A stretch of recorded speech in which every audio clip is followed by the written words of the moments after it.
You found it. Your home for the best content on your favorite team, the Fighting Tigers of LSU. Do us a favor, subscribe to the channel, leave your comments below, and be sure to smash that like button.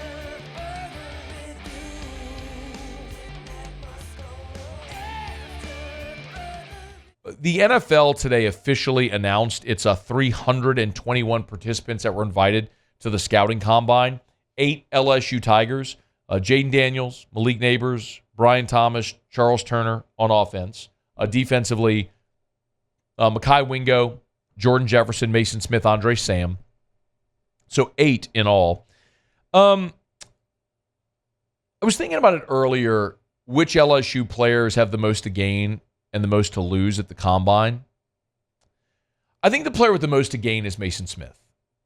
Because Maason Smith physically is going to go to the combine and wow. Right? They're going to measure him. He's going to have all the measurables and all the testing that's off the chart.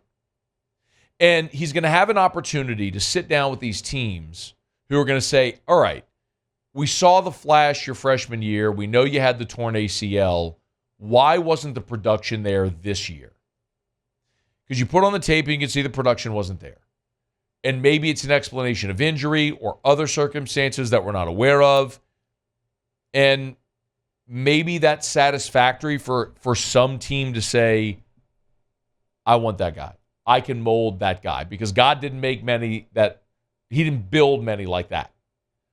And maybe, so I think for Maason Smith, it's the biggest opportunity to pass the physical, you pass the medical, and to have the time, the opportunity to sit down with these NFL teams to answer their questions about why the production didn't follow.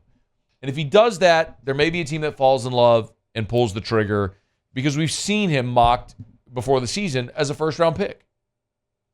So I think Maason Smith has the most to gain. The most to lose is Brian Thomas.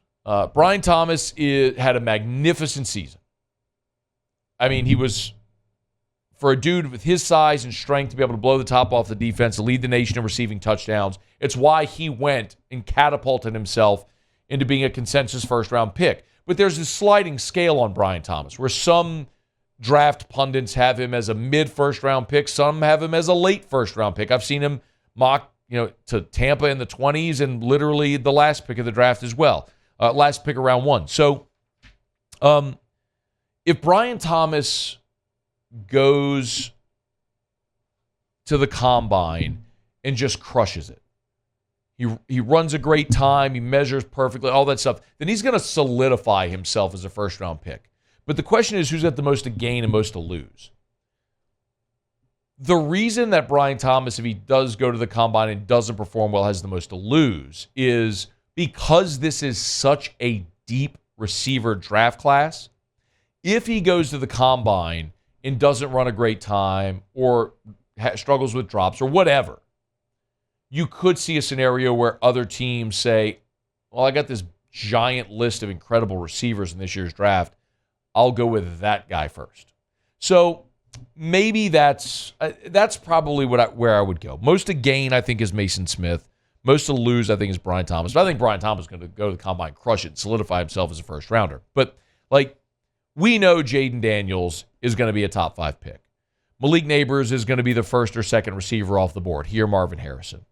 Charles Turner, I don't know that Charles Turner can dramatically improve his stock. Same with Jefferson or Wingo or Andre Sam. They're what they are. I really think Smith is the one that has the opportunity to really catapult his draft stock, and I think the opportunity is there for Brian Thomas to solidify himself as a number 1 pick. But if he doesn't perform well, you could see him.